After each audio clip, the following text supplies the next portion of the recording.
Hey welcome back to another vlog. So ಇವತ್ತು ನಾನು scrambled paneer ಮಾಡ್ತಿದ್ದೇನೆ. ಸ್ಕ್ರ್ಯಾಂಬಲ್ಡ್ ಪನ್ನೀರ್ ಅಂದರೆ ಬೇರೆ ಎಂತ ಅಲ್ಲ, ಪನ್ನೀರ್ ಬುರ್ಜಿ ಅಷ್ಟೇ. ಸೊ ಫಸ್ಟ್ ಅದನ್ನು ಮಾಡುವ. ಅದಕ್ಕೆ ಫಸ್ಟ್ ಏನೆಲ್ಲ ಬೇಕು ನಾನು ಹೇಳ್ತೇನೆ. ಒಂದು ಆನಿಯನ್ ಮತ್ತು ಒಂದು ಟೊಮೆಟೊ ಮತ್ತು ಸ್ಪೈಸಸ್ ಅಷ್ಟೇ.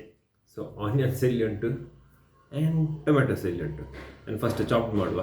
ಮತ್ತು ಇದು ಗ್ರೀನ್ ಚಿಲ್ಲಿ ಒಂದು, ಅದು ನಿಮಗೆ ನೋಡಿ ಹಾಕ್ಬೋದು, ಬಟ್ ನಾನು ಜಸ್ಟ್ ಒಂದು ಯೂಸ್ ಮಾಡ್ತಿದ್ದೇನೆ. ಫಸ್ಟ್ ಅದನ್ನು ಚಾಪ್ ಮಾಡುವ.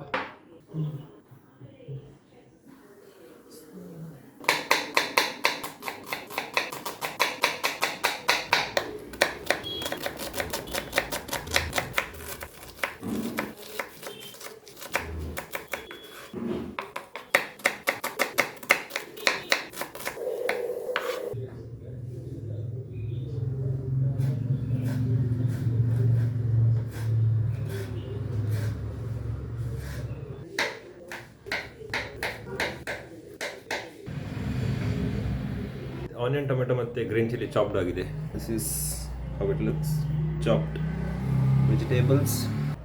ಇನ್ನು ಪನ್ನೀರ್ ಬಜ್ಜಿ ಮಾಡುವ. ಇದಕ್ಕೆ ಫಸ್ಟ್ ಸ್ವಲ್ಪ ಬಟರ್ ಹಾಕುವ. ಹಾಫ್ ಸ್ಪೂನ್ ಬಟರ್ ಹಾಕ್ತಿದ್ದೆ.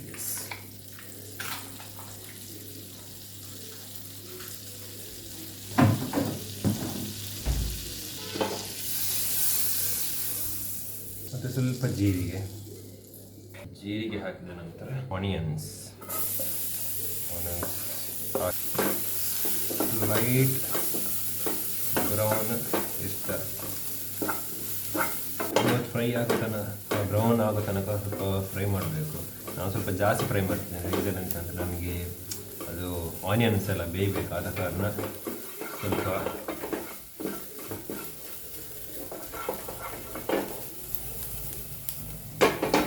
ಆಲ್ಮೋಸ್ಟ್ ಬ್ರೌನ್ ಆಗ್ತಾ ಬಂದಿದೆ. ಇನ್ನು ಇದಕ್ಕೆ ಗ್ರೀನ್ ಚಿಲ್ಲೀಸ್ ಮತ್ತು ಟೊಮ್ಯಾಟೊ ಹಾಕಿ ಅದಕ್ಕೆ ಸ್ವಲ್ಪ ಬೇಕಾದ್ರೆ ನೀರು ಮತ್ತು ಎಲ್ಲ ಸ್ಪೈಸಸ್ ಹಾಕುವ. ಹಾಗೀಗ ಸ್ಪೈಸಸ್ ಹಾಕುವ. ಸ್ಪೈಸಸ್ಗೆ ಫಸ್ಟ್ ಬೇಕಿರೋದು ಉಪ್ಪು, ಮೆಣಸಿನ ಹುಡಿ, ಪೆಪ್ಪರ್, ಸ್ವಲ್ಪ ಟರ್ಮರಿಕ್, ಟ್ಯಾಮರಿನ್ ಪೌಡ್ರ್ ಹೇಳ್ತಾರೆ, ಟ್ಯಾಮರಿಂಡ್, ಮತ್ತು ಸ್ವಲ್ಪ ಗರಂ ಮಸಾಲೆ. ಸ್ವಲ್ಪ ಇದನ್ನೆಲ್ಲ ಮಿಕ್ಸ್ ಮಾಡುವ. ಡ್ರೈ ಆಯಿತು. ಡ್ರೈ ಬೇಕಾದ್ರೆ ಡ್ರೈ ಇಡ್ಬೋದು, ಇಲ್ಲಾಂದರೆ ಸ್ವಲ್ಪ ನೀರು ಹಾಕ್ಬೇಕು. ನೀರು ಹಾಕಿ ಸ್ವಲ್ಪ ಕುದೀಲಿ. ಈಗ ಒಂದು ಕರೆಕ್ಟ್ ಬೇಸ್ ಬಂದಿದೆ. ಇನ್ನು ಎಂತಲ್ಲ, ಇನ್ನು ಪನ್ನೀರು. ಇದು ನಾನು 200 ಗ್ರಾಮ್ ಪನ್ನೀರ್ ತಗೊಂಡಿದ್ದೇನೆ. ಫುಲ್ ಹಾಕಿದ್ದೇನೆ. ಇನ್ನು ಇದನ್ನು ಮ್ಯಾಶ್ ಮಾಡೋದು ಅಷ್ಟೇ.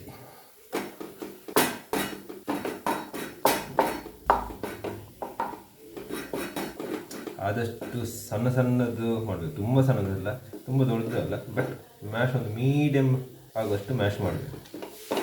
ಎಷ್ಟು ಮೀಡಿಯಮ್ ಮಾಡಬೇಕು, ಇದಕ್ಕಿಂತ ಸ್ವಲ್ಪ ಸಣ್ಣ ಮಾಡ್ಬೋದು. ಸ್ವಲ್ಪ ಇದು ಇಳಿಕೆ ಬಿಡುವ. ಅದಕ್ಕೆ ಹಾಗೆಯೇ ಇದನ್ನು ಪ್ಲೇಟನ್ನು ಮುಚ್ಚುವ. ಸೊ ಪನ್ನೀರ್ ರೆಡಿಯಾಗಿದೆ. ಇದನ್ನು ಮುಚ್ಚಿ ಫ್ಲೇಮನ್ನು ಆಫ್ ಮಾಡೋದು. ಹಾಗೆ ಪನ್ನೀರ್ ಬುರ್ಜಿ ಎಲ್ಲ ರೆಡಿ ಆಯಿತು. ಇನ್ನು ಅದನ್ನು ಸರ್ವ್ ಮಾಡಬೇಕು. ಒಂದು ಸಿಂಪಲ್ ಆದ ರೆಸಿಪಿ, ಜಾಸ್ತಿ ಟೈಮ್ ಹೋಗೋದಿಲ್ಲ. ಒಂದು ಸ್ಪೈಸಸ್ ಮತ್ತು chopped onion and tomato, green chillies ಹಾಕಿ ಈಸಿಯಾಗಿ, ಮತ್ತು ಮೇನ್ ಪನ್ನೀರ್ ಅದನ್ನು ಹಾಕಿ ಮುಗಿಸಿದ್ರೆ ಆಯಿತು. ಹಾಗೆ ಈಗ ತೋರಿಸ್ತೇನೆ ಹೇಗೆ ಆಗಿದೆ ಅಂತ. ಹೀಗಾಗಿದೆ ಪನ್ನೀರ್ ಬುರ್ಜಿ. ಸ್ಕ್ರಾಂಬಲ್ಡ್ ಪನ್ನೀರ್ ಅಥವಾ ಪನ್ನೀರ್ ಬುರ್ಜಿ ಇಸ್ ರೆಡಿ. ಹಾಗೆ ಇದು actually simple vlog, simple recipe. ಇದೊಂದು ವ್ಲಾಗ್ ಮಾಡಿದ್ದು, ಯಾಕೆಂದರೆ ಮಾಡುವ ಅಂತೇಳಿ ಆಯಿತು. ತುಂಬ ಕಷ್ಟ ಏನಿಲ್ಲ, ಅದು ಗೊತ್ತುಂಟೆ, ರಪ್ಪ ಮಾಡಲಿಕ್ಕೆ ಆಗ್ತದೆ. ಹಾಗೆ ಇದಾಗಿತ್ತು ಇವತ್ತಿದ್ದು ವ್ಲಾಗ್. ಇನ್ನು ಮುಂದಿನ ವಿಡಿಯೋದಲ್ಲಿ ಸಿಕ್ಕುವ. Till then thank you for watching.